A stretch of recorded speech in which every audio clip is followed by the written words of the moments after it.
Hi hello welcome to Tamil movie reviews. இன்றைக்கி நம்ம எந்த படத்தை பற்றி பார்க்க போகிறோம்னா, ஒரு Tamil action thriller crime thriller movie பற்றி பார்க்க போகிறோம். படத்தோட பேர் வந்து மகாராஜா.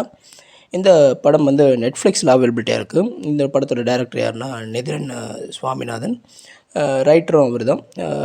அப்புறம் டைலாக் வந்து நிதிலன் சுவாமிநாதன், ராம் முரளி வந்து இப்படி இருக்கார். ப்ரொடியூஸ் பண்ணது வந்து சுதன் சுந்தர்ராம், அப்புறம் ஜெகதீஷ் பழனிசாமி. சினிமாட்டோகிராஃபி வந்து தினேஷ் புருஷோத்தமன். எடிட் பண்ணது வந்து ஃபிலோமின் ராஜ். மியூசிக் பண்ணது வந்து அஜினேஷ் லோக்நாத். ப்ரொடக்ஷன் கம்பெனி வந்து பார்த்திங்கன்னா திங் ஸ்டூடியோஸ், அப்புறம் Passion Studios, brother the route இவங்களாம் வந்து பண்ணியிருக்காங்க.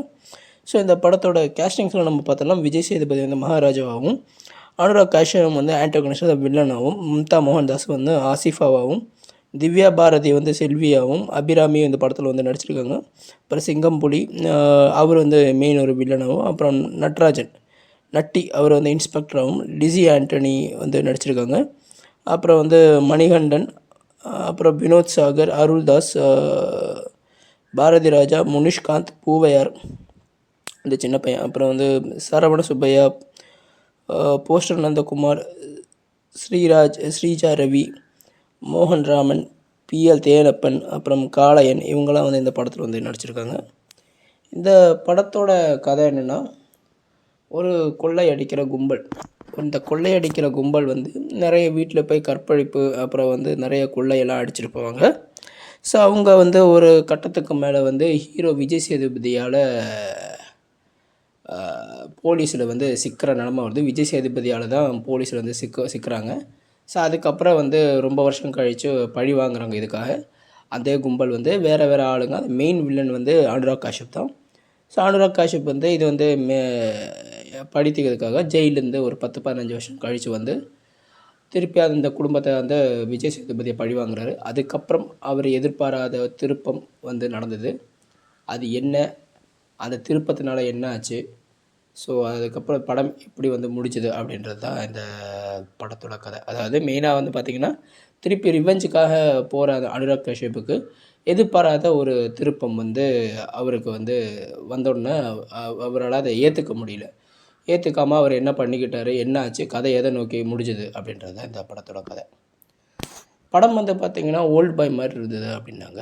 ஓல்டு பாய் மாதிரிலாம் இல்லை. ஓல்டு பாய் வந்து டோட்டலி வேறு. அதாவது சொந்த அப்பாவும் பொண்ணும் வந்து செக்ஸ் வச்சுக்கிற மாதிரி அந்த சீனே காட்டுவாங்க. அந்த சீனை அப்படியே காட்டுவாங்க.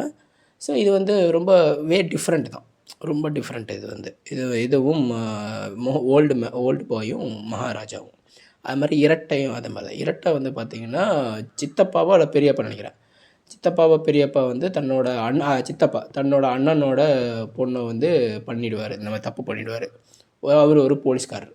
ஸோ அண்ணனும் தம்பி போலீஸ்காரங்க தான். ஸோ அவர் வந்து தன்னோட அண்ணன் பொண்ணை வந்து இது மாதிரி தப்பு பண்ணிவிடுவார். ஸோ அதுக்கப்புறம் அது ஒரு கட்டத்துக்கு மேலே விஷயம் தெரிஞ்சதுக்கப்புறம் சுட்டு தன்னை தற்கொலை பண்ணிப்பார்.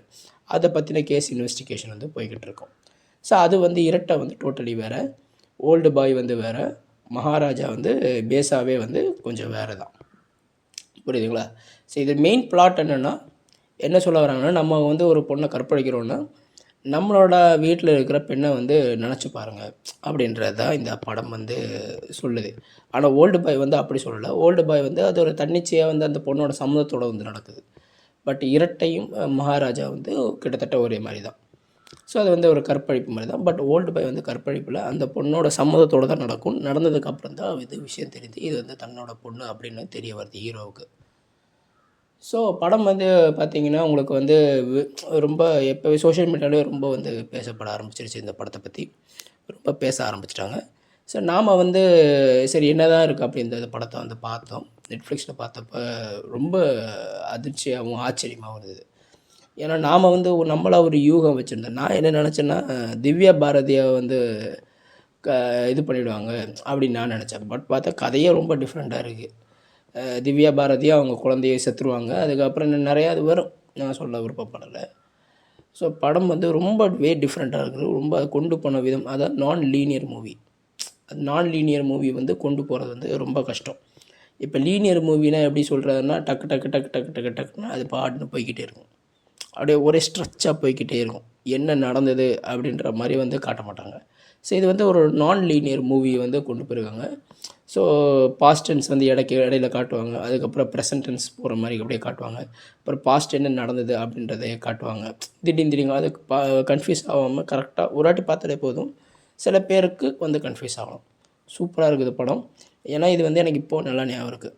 அதாவது அயன் படம் வந்தப்போ வந்து எப்படி வந்து சவுத் இந்தியாவில் ஒரு தாக்கத்தை உண்டு பண்ணிடுச்சோ, எந்திரன் படம் வந்தப்போ எப்படி ஒட்டுமொத்த இந்தியாவில் ஒரு தாக்கத்தை உண்டு பண்ணிச்சோ, அதே மாதிரி வந்து சிவாஜி த பாஸ் அப்படின்ற அந்த சிவாஜி த பாஸ் ரஜினி படம் வந்தப்போ, அதாவது அந்த வருஷத்துல இந்தியாவிலே தி பெஸ்ட் மூவி அப்படின்ற ஒரு அளவு கமர்ஷியல் பெஸ்ட் மூவி அப்படின்ற ரேஞ்சுக்கு வந்து அந்த படம் வந்து தூக்கி நிறுத்திச்சு தமிழ் சினிமா இண்டஸ்ட்ரியை.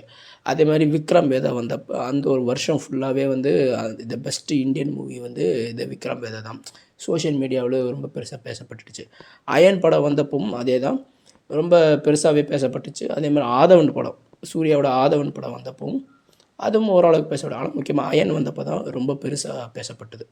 அந்த ஒரு படம் வந்து அயன் படம் வந்து ரொம்ப பெருசாக பேசப்பட்டது. ஸோ அது வந்து பெஸ்ட்டு மூவி, சவுத் இந்தியாவோட பெரிய தாக்கத்தை வந்து சூர்யா அவரோட கேரியர்லேயே ஒன்று. அது மாதிரி தான் விக்ரம் வேதா, சிவாஜி த பாஸு, எந்திரன் மாதிரி அந்தந்த வருஷம் அந்த ஒரு டிக்கெட்டுக்கு பெஸ்ட்டு மூவின்னுவாங்களே, அது மாதிரி மகாராஜா வந்து இந்த 2024 தி பெஸ்ட்டு மூவியை வந்து செலிப்ரேட் பண்ணப்படுது.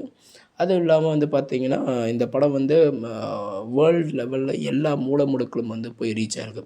ஈவன் தோ இன்டர்நேஷ்னல் வியூவர்ஸ் கூட இதை பற்றின ரிவ்யூலாம் வந்து எழுதும்போது தி பெஸ்ட் மூவி அப்படின்றாங்க. ஈவன் தோ கொரியன் ஃபேன்ஸ்லாம் ட்ராமா பார்க்குற கொரியன் ஃபேன்ஸ், சவுத் கொரியாவில் இருக்கிறவங்களே வந்து இந்த படத்தை வந்து சஜஸ்ட் பண்ணுறாங்க. ஃபேஸ்புக்கில் நான் வந்து பார்த்திங்கன்னா போஸ்ட் போட்டு.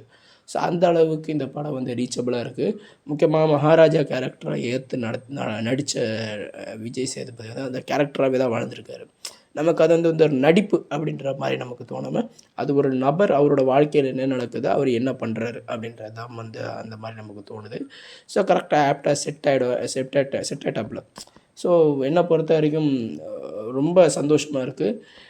ஒரு கண்டென்ட் பேஸ் மூவி வந்து இந்த அளவுக்கு போகிறது வந்து ரொம்ப பெரிய விஷயம். ஸோ ஒரு கமர்ஷியலாக இல்லாமல் ஒரு கண்டென்ட் பேஸ் மூவி, இதே கண்டென்ட் பேஸ் மூவி வந்து கடைசி விவசாயி, ஜோக்கருக்கு முக்கியத்துவம் கிடச்சிருந்தா ரொம்ப நல்லா இருந்திருக்கும். பட் ஆனால் மகாராஜாவும் சடைச்சதில்லை, ரொம்பவே நல்ல ஒரு மூவி. என்னை பொறுத்த வரைக்கும் வந்து பார்த்திங்கன்னா நெட்ஃப்ளிக்ஸில் 1 or 2, 3 டைம்ஸ் கூட பார்க்கலாம். ஃபஸ்ட் டைமாக பார்க்கும்போது ரொம்ப ஆச்சரியமாக இருக்கும்.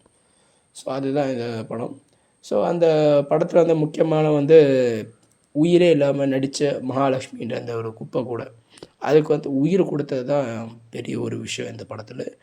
ரொம்ப சினிமாட்டோகிராஃபி, அந்த கலரிங், அந்த ஒவ்வொரு ஃப்ரேமோட அந்த ஷேடு வந்து ஒரு மாதிரி ப்ரௌன் ஷேடு, கருப்பு ஷேடு, ஒரு மாதிரி ப்ரௌன் ஷேடாக காமிச்சிருப்பாங்க. ப்ரௌன் எல்லோ ஷேடு அந்த மாதிரி. அது வந்து ரொம்ப கலர்ஃபுல்லாக இல்லாமல் கொஞ்சம் அப்படியே டார்க்காகவே, அப்படியே ரொம்ப இருட்டாகவே வந்து காமிச்சிருப்பாங்க. எல்லா சீன் ப்ரெசன்ஸும் அந்த மாதிரி தான் இருக்கும். ஸோ ரொம்ப நல்லா இருந்தது படம். என்னை பொறுத்த வரைக்கும் வந்து 1 or 2 டைம் வாட்சபிள் தான்.